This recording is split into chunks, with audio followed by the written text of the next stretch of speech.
Assalamualaikum warahmatullahi wabarakatuh. Halo anak-anak, bagaimana kabar kalian hari ini? Ibu harap semuanya dalam keadaan sehat walafiat ya. Tetap semangat dalam belajarnya. Baik, pada pertemuan kali ini kita akan mempelajari mengenai novel sejarah bersama Ibu Farah Martawiyah. Oke anak-anak, sebelum itu coba kalian baca pada kompetensi dasar 3.3 di mana mengidentifikasi informasi yang mencakup orientasi, rangkaian kejadian saling berkaitan, komplikasi dan resolusi dalam novel sejarah lisan maupun tulis.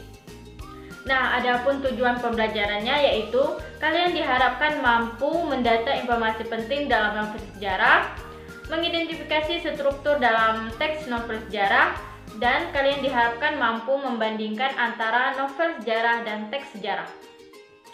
Nah, pernahkah kalian membaca novel sejarah? Nah, novel sejarah apa yang pernah kalian baca? Oke, jadi kalau kita berbicara mengenai sejarah, itu berarti peristiwa atau kejadian yang terjadi di masa lalu. Nah, kalau kita berbicara mengenai novel sejarah, apa itu novel sejarah? Dan mengapa kita harus mempelajari novel sejarah tersebut?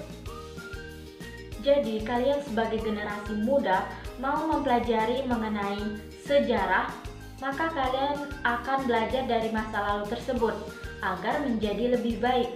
Kadang masa lalu tidak selamanya untuk dilupakan, namun dapat juga memberi kita pelajaran. Nah, apa itu novel sejarah? Intinya dalam novel sejarah itu ada sebuah kejadian yang pernah terjadi pada masa lampau, baik bersifat naratif maupun deskriptif. Nah, yang bersifat naratif itu yang bagaimana? Yang bersifat naratif itu bercerita tentang urutan peristiwa dan waktu. Sedangkan bersifat deskriptif itu menggambarkan secara detail seperti latar dan waktu, suasana, tokoh, kejadian, dan lain-lain. Contoh novel sejarah itu banyak sekali anak-anak. Nah, contohnya di sini ada novel Majapahit karya Sendiakala Rajawangsa. Nah, di sini diceritakan runtuhnya kerajaan Singasari ketika dikuasai oleh Raja Kertanegara. Contoh novel lainnya di sini yaitu Tenggelamnya Kapal Van der Wijk karya Hamka. Nah, dulu itu ada benar-benar terjadi sebuah kapal yang namanya Van der Wijk itu tenggelam. Nah, kemudian Hamka membuat sebuah karangan imajinasi yang di dalamnya ada tokoh yang terlibat cinta segitiga antara Zainuddin, Aziz, dan Hayati. Oke, kemudian novel sejarah ini merupakan novel ulang atau rekon. Nah, novel ulang atau rekon ini terbagi menjadi 3 jenis. Yang pertama yaitu rekon pribadi.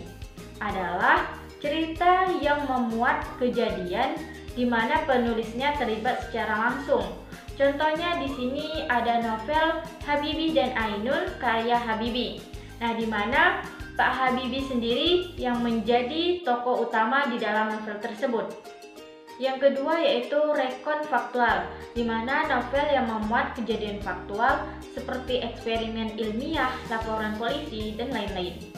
Yang ketiga yaitu rekon imajinatif, yaitu novel yang memuat kejadian faktual yang dikhayalkan dan diceritakan secara lebih rinci. Nah, di sini novel sejarah itu termasuk ke dalam rekon imajinatif. Nah, anak-anak ibu ada yang tahu tidak mengapa novel sejarah itu termasuk ke dalam rekon imajinatif? Oh, belum tahu ya? Oke, ibu akan menjelaskan mengapa novel sejarah itu termasuk ke dalam rekon imajinatif. Nah, karena dalam novel sejarah itu ada peristiwa di masa lalu, tetapi kemudian diberi khayalan-khayalan imajinasi oleh sang penulisnya. Nah, di situ tidak real full sejarahnya gitu. Nah, anak-anak, di sini ada beberapa struktur yang terdapat dalam novel sejarah. Yang pertama yaitu orientasi. Orientasi di sini adalah penulis memperkenalkan langsung setting cerita, tokoh, tempat, waktu, dan suasana peristiwa. Yang kedua yaitu pengungkapan peristiwa, di mana disajikan peristiwa awal yang menimbulkan berbagai permasalahan pada tokoh. Contohnya di sini permasalahannya pada segi fisik, mental, sosial. Nah, di sini mulai diceritakan.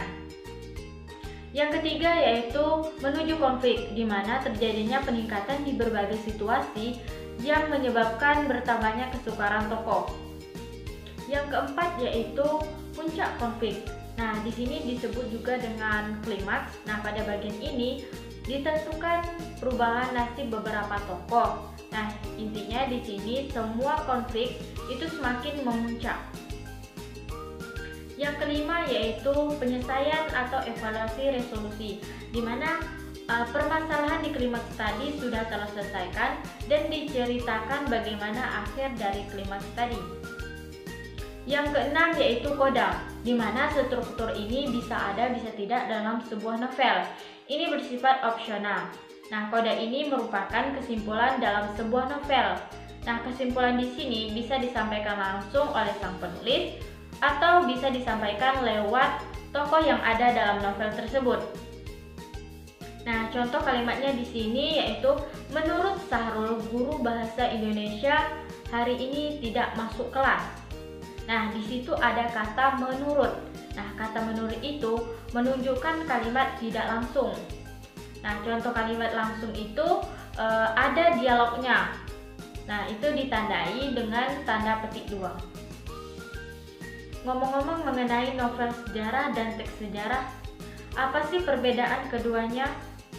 Nah, dari anak-anak ibu, apakah ada yang tahu perbedaan antara keduanya? Oke anak-anak, agar lebih memahami perbedaan antara keduanya, ibu akan menjelaskannya secara singkat. Nah, pada teks sejarah itu peristiwa pernah ada atau pernah terjadi. Contohnya Indonesia merdeka pada tanggal 17 Agustus 1945.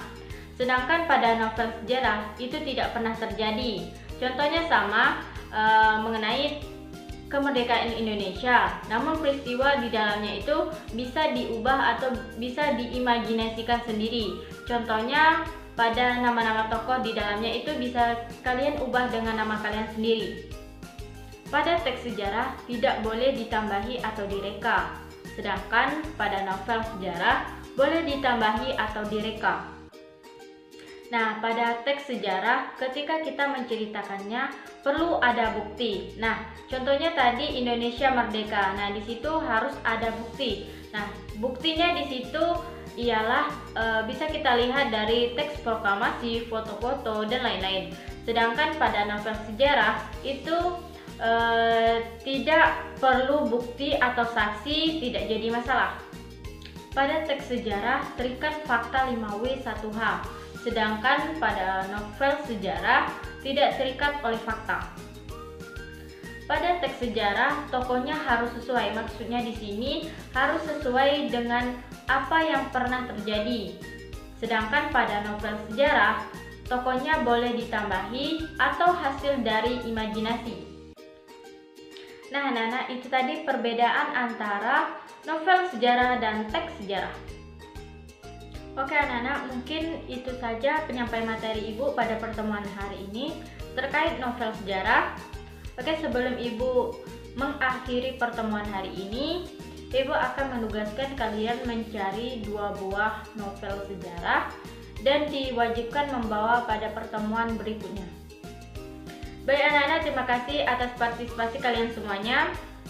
Kalau ada semut di ladang boleh kita menumpang mandi, kalau ada umur yang panjang boleh kita berjumpa lagi. Cukup sekian, terima kasih. Wassalamualaikum warahmatullahi wabarakatuh.